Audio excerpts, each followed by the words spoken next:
Buenas tardes, mi nombre es Jonathan Yeguarati, soy estudiante de la sección G de la materia de métodos y técnicas de estudio. En esta ocasión estaré hablando un poco acerca del tema de la investigación científica. ¿Ok?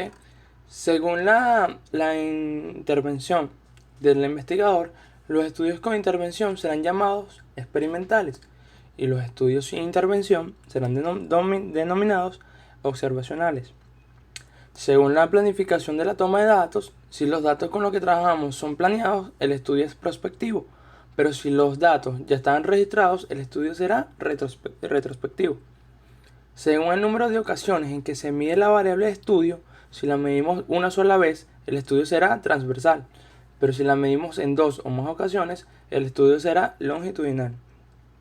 Y según el número de variables de interés, si el estudio tiene solamente una variable, el estudio es descriptivo, pero si tiene dos o más, el estudio será analítico.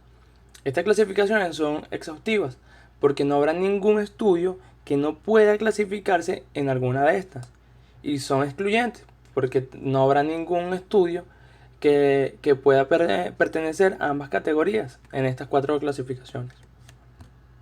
Ok. Eh, Según la intervención del investigador, los estudios son observacionales y experimentales. Son observacionales si no existe intervención y los datos reflejan la evolución natural de los elementos, tal y como sucedan. Todo esto es ajeno a la voluntad del investigador.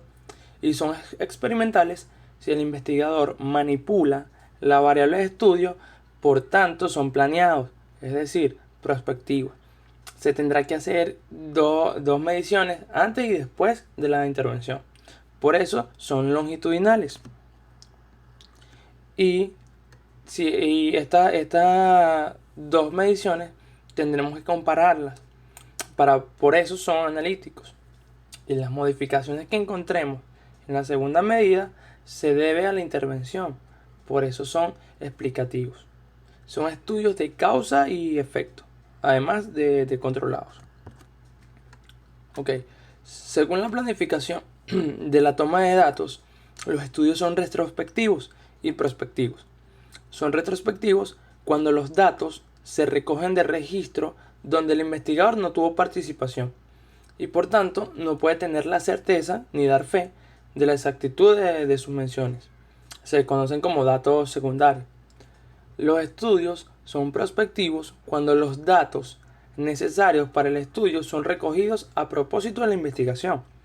Es el investigador quien realiza las mediciones a estos datos y se les conoce como primarios. Y es que el investigador posee control sobre todo el sesgo de medición.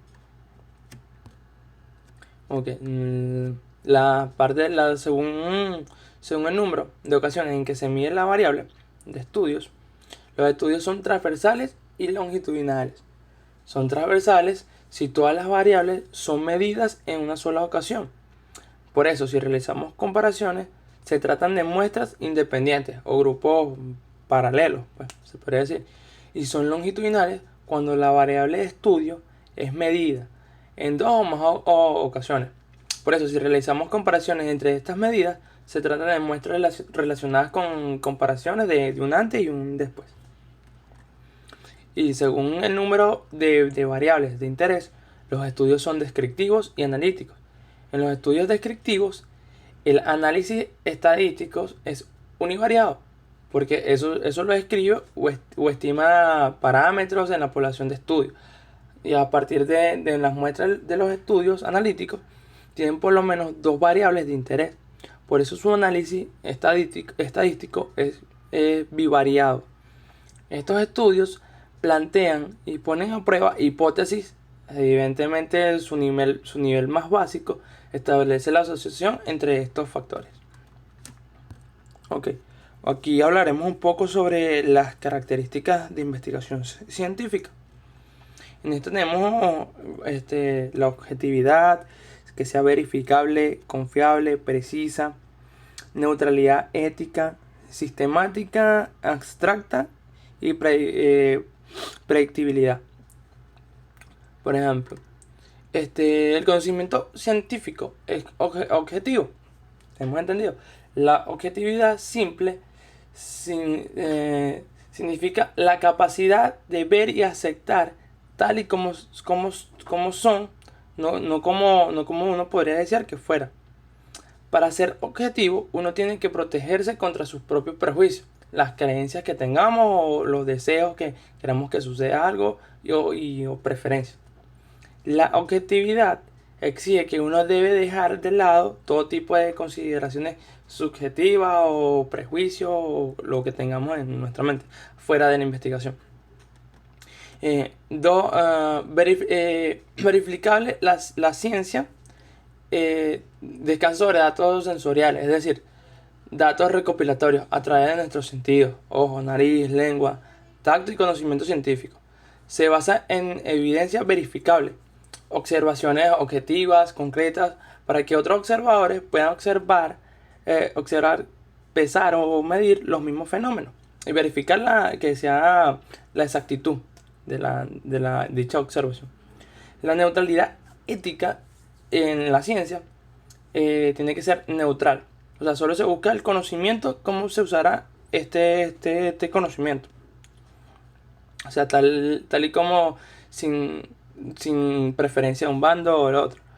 Los valores de la sociedad, el conocimiento también, y puede ser usado para diferentes usos. El conocimiento sobre la energía atómica, por ejemplo, se puede utilizar para curar enfermedades o para liberar también una guerra atómica. La neutralidad ética no significa que el científico tenga valores aquí o aquí. Solo significa que no debe permitir que sus valores distorsionen el diseño y la realización de la investigación. Por lo tanto, el conocimiento científico es neutral, es un valor libre, libre de valor. La exploración sistemática es una investigación científica que adopta un determinado procedimiento secuencial, un plan organizado o un diseño de investigación para recopilar y analizar datos sobre el problema en un estudio general. Por ejemplo, incluye algunos pasos científicos, la formulación de hipótesis, recopilación de hechos, clasificación de la codificación y tabulación, y generalización y predicción científica. ¿Es fiable o confiable? El conocimiento científico, para que sea fiable o confiable, debe ocurrir bajo las circunstancias prescritas, no una vez, sino repetidamente. Es replicable. En las circunstancias indicadas, en cualquier lugar y en cualquier momento, las conclusiones basadas en recuerdos casuales no son muy fiables. Ok, entonces tenemos que tener una exactitud en el conocimiento científico.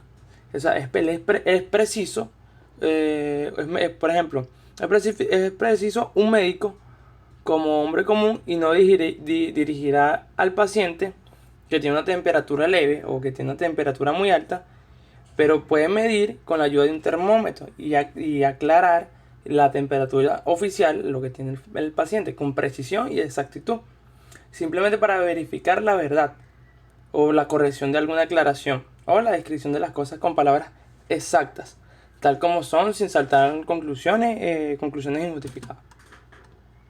La abstracción procede en un plano de abstracción, o sea, un principio científico general. Es altamente abstracto, no le puede interesar dar una imagen realista. La predictibilidad, los científicos no solo describen los fenómenos que estudian, sino que también intentan explicar y predecir el predecir qué pasará a futuro con respecto con lo que ya tienen en el análisis previo, y podrían predecir lo que suceda a futuro. Ok, y por último, la naturaleza en la investigación educativa. Esto no es más, como dice aquí en la diapositiva, no es más que el análisis del método investigativo en la educación a través de la historia. Es a través de la historia de cómo las bases, los fundamentos de la investigación y la realización de la educación en sí como tal. O sea, hay características de la investigación educativa, ofrecen multiplicidad de datos acerca de la sociedad, pero también a la hora de practicar el ejercicio evidenciamos que sus características ofrecen una multiplicidad de fenómenos que hay que tener en cuenta para que no se pierda el sentido de la investigación. Fenómenos como la variedad metodológica que se pueden aplicar. Bueno, esto fue toda mi exposición. Gracias por su atención.